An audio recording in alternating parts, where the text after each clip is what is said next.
Olá pessoal, bem-vindos à aula número 7, a videoaula número 7. Essa videoaula, de certa forma, é a continuação daquela nossa aula sobre equações exatas. Nós vamos ver um tipo de equação que é chamado de equações redutíveis a exatas. Considere um exemplo, então, para a gente começar aqui. Aqui essa equaçãozinha, né, nessa forma de diferencial.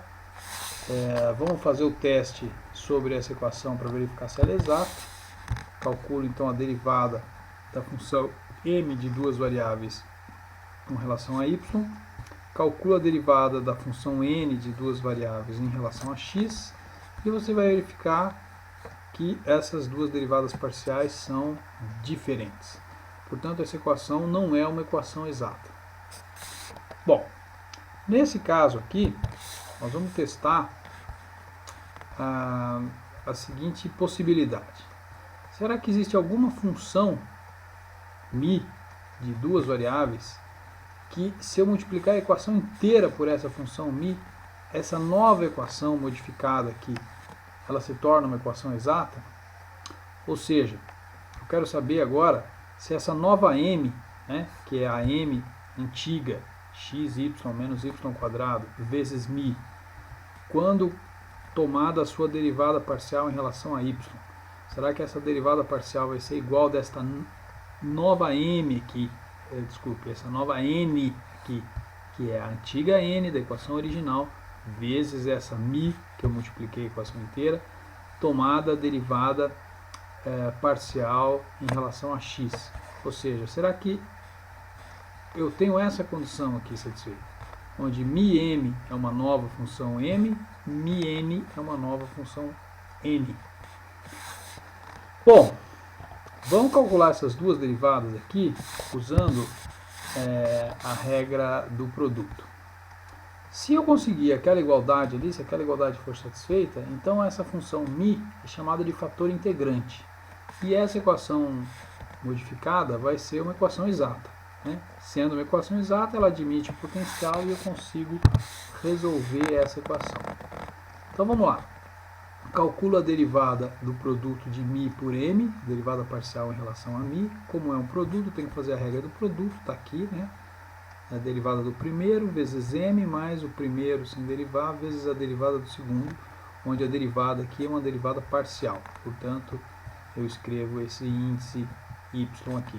A mesma coisa para a segunda, eu tenho que calcular a derivada parcial do produto de μ por n em relação a x, e o resultado está aqui, é um resultado análogo ao anterior. Bom, o que eu quero? Eu quero que essas duas derivadas sejam iguais, ou seja, eu quero que essa equação aqui seja satisfeita. Essa equação que o fator integrante, se ele existir, ele tem que satisfazer. Repare que essa equação aqui tem uma derivada parcial de μ em relação a y e uma derivada parcial de μ em relação a x, onde μ é a incógnita. Tá? Essas outras derivadas parciais que aparecem aqui, a de m e a de n, não são incógnitas porque m e n são funções conhecidas. Mas essas duas aqui, μy e μx, não são conhecidas. Isso aqui são incógnitas. Portanto, essa equação aqui é uma equação diferencial parcial, e ela é muito pior que a original do que a equação que nós estávamos tentando resolver.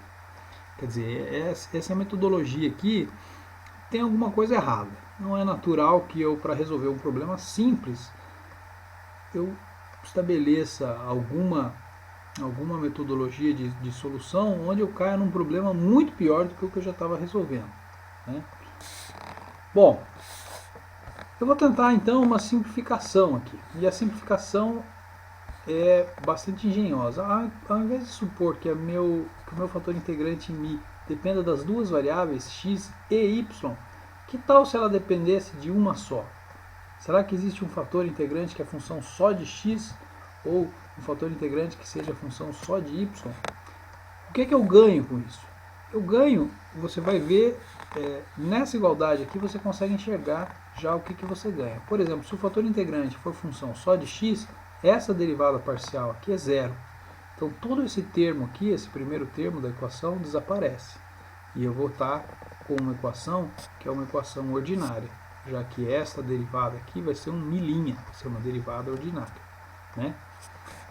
Se o mi não for função só de x, for função só de y, aí o que acontece é que essa derivada aqui se anula, portanto, esse termo inteiro cai fora da equação, né?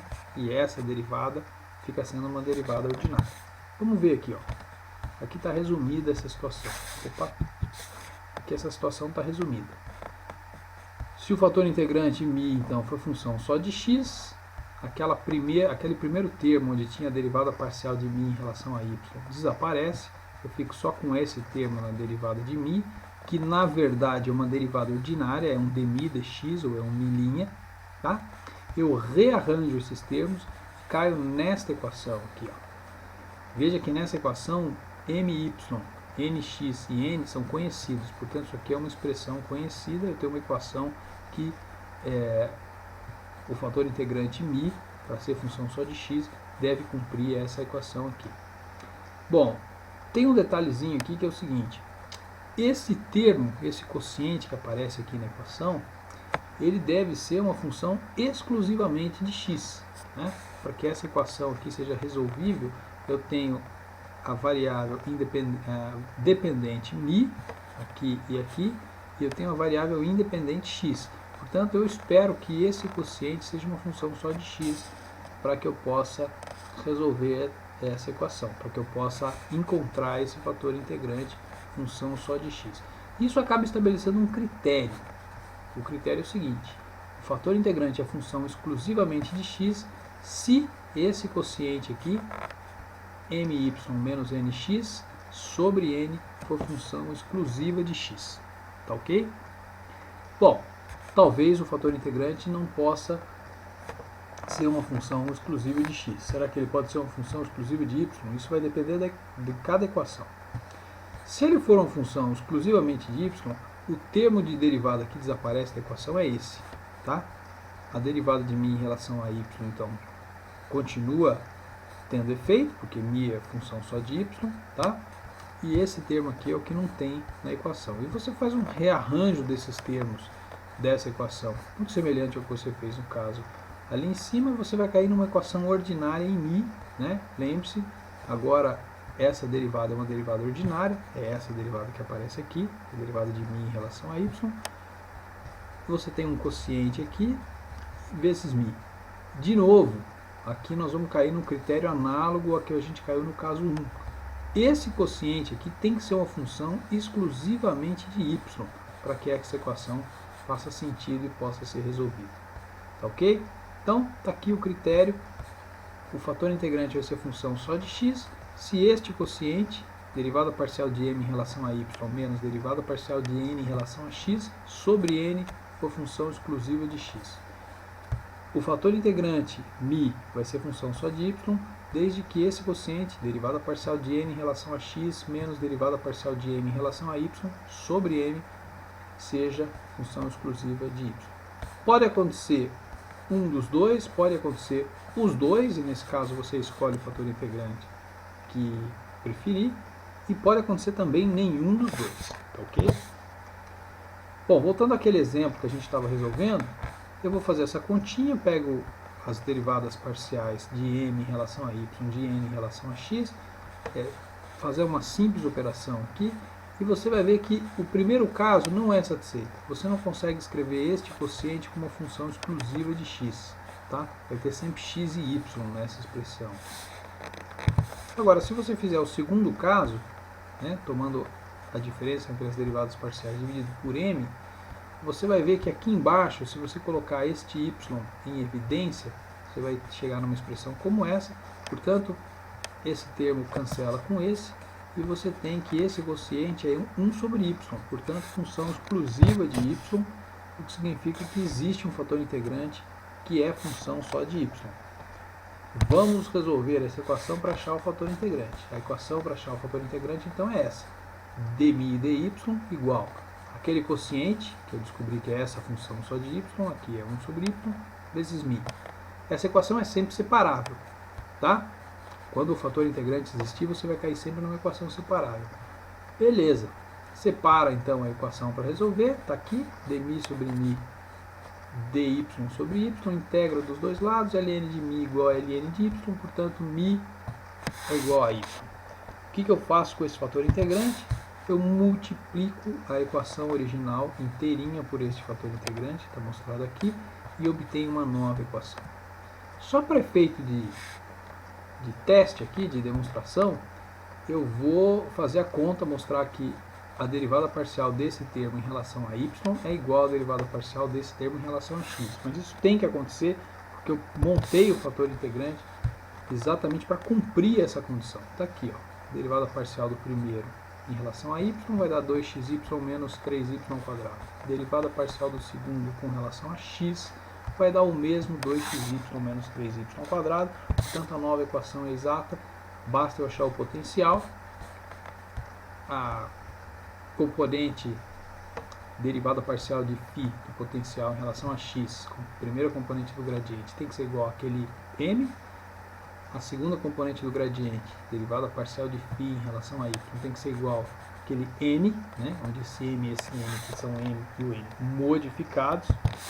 Eu vou achar a forma provisória do potencial. Aqui eu vou começar pela segunda condição, só para mostrar para você que tanto faz se você começa pela segunda ou pela primeira. Então eu começo integrando a segunda em relação a y, está aqui o resultado. Repare que nesse caso, o que vai aparecer aqui depois da integração é uma função exclusiva de x, porque eu integrei em relação a y, tá? E eu estou tentando ser o mais genérico possível.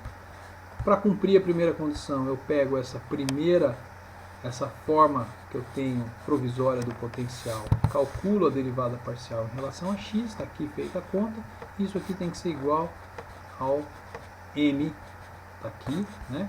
E para que isso aconteça, o h' tem que ser zero. Perfeito, eu vou tomar como potencial, então, meio de x quadrado y menos xy ao cubo, e a solução são as linhas equipotenciais, onde você faz meio x quadrado y menos xy ao cubo igual constante. Eu vou agregar agora, só por curiosidade, a equação original uma condição inicial, que é y de 1 igual a 2. Só para mostrar como é que você trabalha a condição inicial quando você tem uma solução implícita. Quando você tem uma solução implícita, se y de 1 é igual a 2, eu estou querendo dizer que a solução tem que passar no ponto que tem coordenadas x igual a 1, y igual a 2. Então eu vou trocar a equação x por 1, aqui e aqui, e y por 2, aqui e aqui. Está aqui embaixo essa conta feita, isso vai determinar o valor de c igual a menos 6. Portanto, essa é a curva de nível, é a linha equipotencial que passa por essa solução. Tá ok? Eu vou mostrar o resultado gráfico dessa situação. Tá aqui, gente, aqui eu tenho em azul várias curvas equipotenciais, várias linhas para diferentes valores das constantes c, tá aqui, ó, 0, 1, menos 1, etc. E tenho aquela única curva que passa pelo ponto de coordenadas 1, 2, que é essa em vermelho aqui, tá? Eu deveria ter tido um cuidadozinho na hora de definir a equação e estabelecer o domínio como os valores de x positivos, para evitar essa descontinuidade na função aqui, tá? Mas essa situação aqui já está clara o suficiente sobre o que está acontecendo. Pessoal, quem garante que a solução da equação modificada com o produto pelo fator integrante aqui é a mesma solução da equação original, que não tem o fator integrante? Bom, vamos fazer uma continha bem simples para mostrar que de fato é a mesma solução. Eu vou pegar as minhas curvas equipotenciais e vou derivar implicitamente, ou seja, estou derivando implicitamente a solução da equação modificada. Tá aqui a conta, é a mesma conta que a gente fez quando a gente falou sobre equações exatas, idêntica, tá? Φx é m, Φy é n, estou substituindo aqui, na verdade é a m modificada e a n multiplicada, portanto é μn, μm e μn.